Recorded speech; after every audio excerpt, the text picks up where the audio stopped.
I began my exchange program ironically on National Day, departing for a completely foreign country of the United Kingdom, or as Singlish will aptly describe it, a country which is same but different.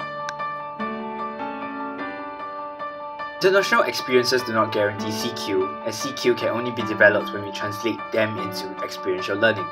However, I believe that travelling allows to some extent exposure to cross-cultural situations that help us improve our CQ behaviour. Although durations at each location I visited were short, I met many local Airbnb hosts who were very willing to share about their own local culture and bring us around so that we can create a memory of its people and local flavour.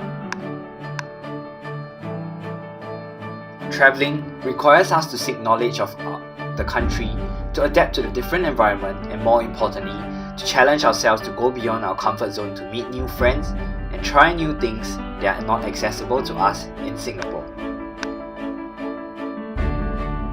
I officially began my exchange in Birmingham, where there was no one to teach you how to adjust to the new culture, and it was a learn as you go thing. Weather was definitely different from Singapore, evidently, as you take some time to get used to the cold. Even simple things like taking bus also take some time to get used to, as buses in Birmingham only have one door, which to some extent annoy me every time.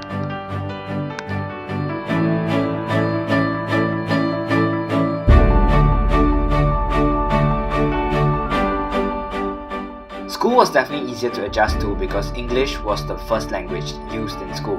However, challenges were posed because Aston University has students from many different nationalities, and you require some patience and negotiation to get along with your peers as well as work together with them for group works.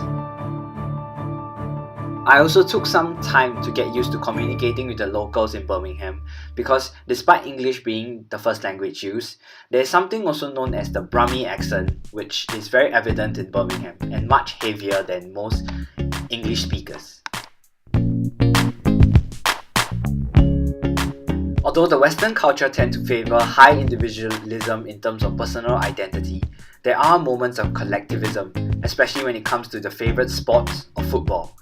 The game I personally witnessed had an entirely packed stadium, and I could see supporters young and old coming out in full force to cheer on their city team. The reading culture is still relatively strong in the UK, with many bookshops with cafes within where you can buy a cup of coffee, read a book and people watch. My favourite place in Birmingham is the Waterstones Cafe, where you can sit and watch people go or listen in on day-to-day conversations of the local that come and go at any time of the day. Hi guys, so today we are in Birmingham for the Tom's Daily Plan book tour signing in Waterstones. I had the privilege of meeting Tom Daley, a British Olympian diver who had a book signing right in the very same bookshop. Although my exchange will come to an end, I believe that my cultural intelligence journey will not.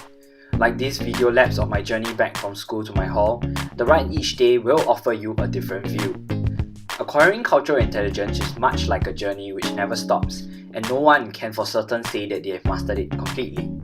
Our CQ has to be constantly updated as time progresses and as we meet people from different cultures and background. As they say, the world is your oyster. Throughout this exchange, I realized how important it was to be aware of my own values and emotions, as it can help me to deal with uncertain situations, especially in foreign contexts and when dealing with individuals of completely different background. Despite all these challenges and differences, I am very grateful for the opportunity to travel, to live independently, and more importantly, meet friends of different nationalities that have taught me about their own lives, cultures, and beliefs. If I were to turn back time, I would choose to relive the same moments over again. And with that, I end off my adventures.